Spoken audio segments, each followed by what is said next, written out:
Nós já estamos de volta com o Roda de hoje, que recebe o Alex Gontijo, secretário-geral da Confederação Brasileira de Entidades de Quadrilhas Juninas. Marilei, vou pedir para você repetir a pergunta. A gente conversava no último bloco sobre como os temas inerentes a cada região acabam aparecendo nas quadrilhas. Se você tinha feito uma pergunta, por favor. É verdade, o Alex explicou, né, que as quadrilhas nordestinas geralmente abordam os lugares, as vivências daquele lugar, né? A seca, sobre o vaqueiro. E aí eu fiquei curiosa em relação à nossa quadrilha do estado de Goiás, que você tá tão bem, né? Acompanha há muitos anos. Quais são os temas? Há uma miscigenação? Busca-se temas de fora? Fala-se da nossa vida, que é uma raiz do campo, né? De agricultores, como você bem colocou. Então, me dá uns exemplos, por favor. Sim, aqui em Goiás nós temos como raiz forte as cavalhadas, né?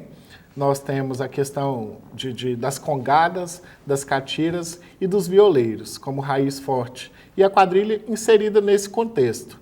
Por exemplo, nós temos de forma peculiar alguns grupos que trazem dentro das suas temáticas ou dentro das suas apresentações a questão da folia de reis. Em algum momento o grupo faz uma homenagem à folia de reis. Isso pode ser observado em um grupo que hoje não está mais na federação conosco, chamado Quadrilha São João, ali da região do Crimeia Leste, que trazia muito forte isso.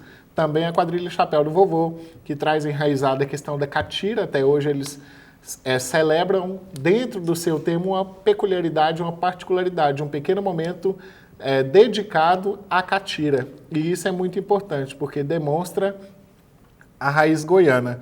Como neste ano mesmo agora, de 2016, eles trouxeram na sua temática a questão do sertanejo, fazendo inclusive uma belíssima homenagem ao cantor sertanejo Cristiano Araújo, né? Falecido no ano passado.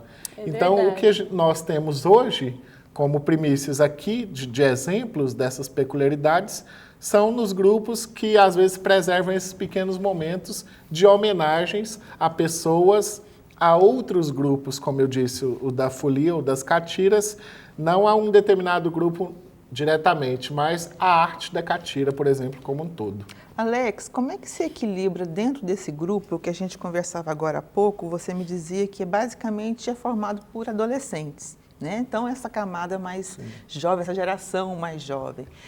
Como equilibrar essa juventude, né, do adolescente e essa tradição que a gente já tem carregada junto com a quadrilha de cultura, de folclore, né, na preservação de danças e tudo mais. Como é que se equilibra? Dá para misturar? Dá para se equilibrar? Qual que é a preocupação em se manter o traço cultural preservado, sem deturpar, mas também ser atrativo para aquele jovem? Sim. Então, no bloco anterior, a Marilei ainda me falou algo relacionado à questão da quadrilha ligada diretamente à cultura popular. E a cultura popular nos dá essa brecha, esse espaço, digamos assim, e nos deixa à vontade no sentido de introduzir elementos da cultura popular dentro da quadrilha.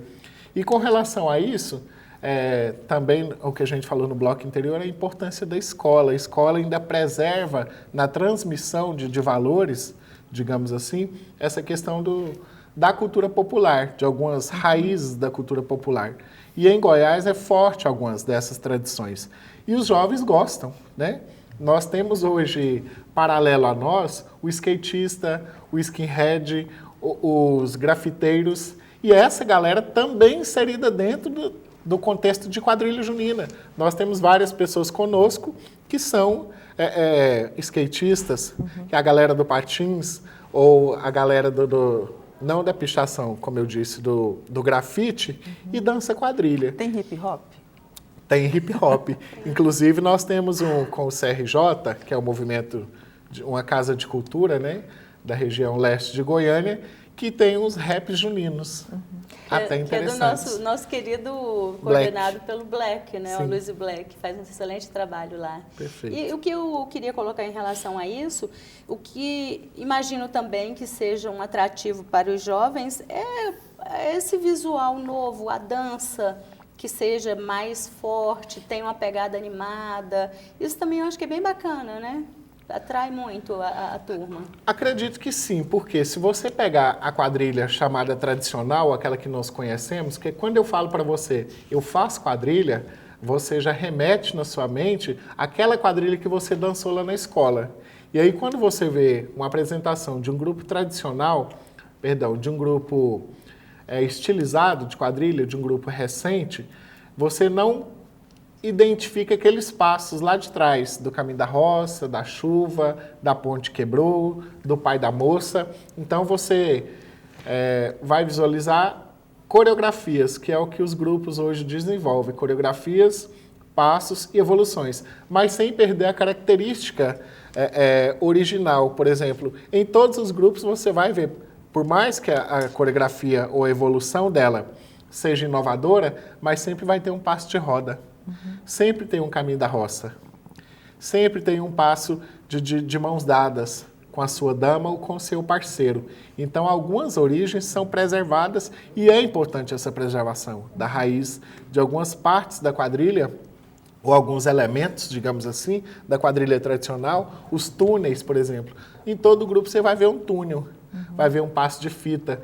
Porém, a forma de executar é que fica livre hoje. Alex, e esses itens, eles são imprescindíveis na apresentação quando se tem uma competição? Se, por exemplo, não colocar o caminho da roça ou alguma outra parte, a quadrilha pode ser desclassificada? Que itens que vocês avaliam aqui em Goiás? Sim, é muito boa a pergunta. Por exemplo, a exemplo do Carnaval do Rio, que hoje preserva também algumas tradições e costumes, por exemplo, um quesito das escolas de samba é as baianas. É um quesito obrigatório que tem que ter em toda a escola de samba, o samba enredo e algumas coisas. E assim nós preservamos na quadrilha. O caminho da roça são 5 passos tradicionais que você é obrigado a executar durante a apresentação na competição. Quem vai definir quais passos vai executar é o dono do grupo, no caso, né? Digamos assim. Eu vou definir quais são meus passos tradicionais e quais momentos. Eu devo identificá-los em um release para facilitar a avaliação do júri. Se eu vou fazer túnel, caminho da roça, aí eu fico livre, né? Nós temos uma historiografia que a gente pega como base e passa isso para os grupos como tradicional e o que é o tradicional, e aí os grupos dentro desse contexto vão escolher essas coreografias que identifica mais com o seu tema ou com o seu grupo, na proposta de cada ano. O Alex, gostaria que você explicasse um pouco para nós todos entendermos como que se dá o processo de criação da coreografia, dos ensaios, até chegar no ápice que são as festas em si.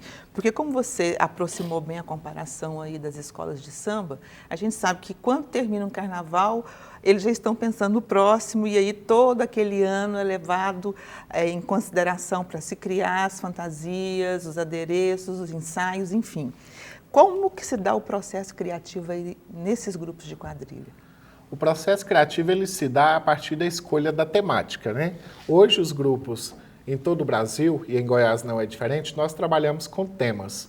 Esse tema ele é livre, ele não precisa ser do ciclo junino ou do meio de quadrilha. Só que uma vez o tema escolhido, você deve desempenhá-lo de forma fiel. Por exemplo, o grupo que eu falei do sertanejo Chapéu do Vovô, neste ano que homenageou o homem sertanejo, né? De forma particular o cantor. Então, assim, dentro desse contexto, aí entra a música sertaneja, as raízes sertanejas, o comportamento desse homem sertanejo, como ele se porta, o seu traje, as suas maneiras, e aí você entra todo um trabalho de pesquisa em torno disso. Então, começa a partir da definição do tema. A partir de quando eu defino o meu tema, eu vou começar o meu trabalho de pesquisa. E não diferente... Mais ou menos em que época do ano que você começa a pontuar isso daí?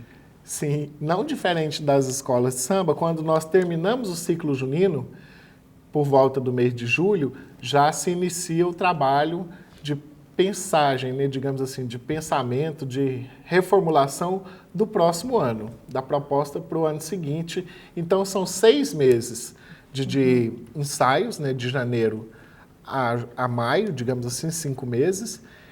depois 2 meses de temporada e mais 5 meses de planejamento para o ano seguinte. Então, é um trabalho que não para. Porém, é um trabalho mais no anonimato, né? Mais calado.